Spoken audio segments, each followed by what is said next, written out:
গত 4 আগস্ট কুড়িগ্রাম জেলা শহরে বৈষম্য বিরোধী ছাত্র আন্দোলনে যোগ দেন আশিক বাবু ও তার ছোট ভাই আতিকুর রহমান। সংঘর্ষে আহত হন দুজনেই। ছোট ভাই কুড়িগ্রাম জেনারেল হাসপাতালে চিকিৎসা নেয়ার পর সুস্থ হলেও মাথায় গুরুতর আঘাত পাওয়া বড় ভাই আশিককে ভর্তি করা হয় রংপুর মেডিকেল কলেজ হাসপাতালে।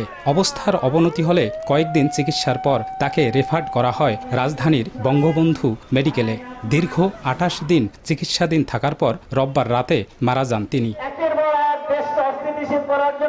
তার মৃত্যুর খবরে হাসপাতালে ছুটে যান বৈষম্য বিরোধী আন্দোলনের কেন্দ্রীয় সমন্বয়করা। কেন্দ্রীয় শহীদ মিনারে আশিকের জানাজা শেষে লাশ পাঠিয়ে দেয়া হয় গ্রামের বাড়ি কুড়িগ্রামের উলিপুরের সাতভিটায়। পরে আশিকের শিক্ষা প্রতিষ্ঠান 5 ফিট ডিগ্রি কলেজ ও নিজ বাড়ির পাশের স্কুল মাঠে জানাজা শেষে স্থানীয় কবরস্থানে তার মরদেহ দাফন করা হয়। অপরাধীদের দৃষ্টান্তমূলক শাস্তির দাবি পরিবার ও স্বজনদের। কুড়িগ্রাম সরকারি কলেজের সামনে সে আন্দোলন করা অবস্থায় সে মাথায় আঘাত পায়। শহীদ আশিক ভাই যে মারা গেছে, কে মারলো, এটা নিয়ে আমরা বৈষম্য বিরোধী ছাত্র আন্দোলন কাজ করতেছি।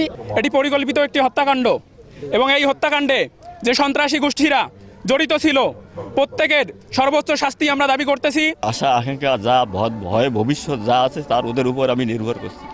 এখন ছেলে নেই, আমি আর কি চাবো, বিচার চাবো কোথায়, কি করবো কোথায়। বৈষম্য বিরোধী আন্দোলনে শহীদ এসএসসির শিক্ষার্থী আশিকের স্মৃতি ধরে রাখতে তার শিক্ষা প্রতিষ্ঠানে 3 দিনের শোক কর্মসূচি সহ স্মৃতিফলক স্থাপনের কথা জানান অধ্যক্ষ।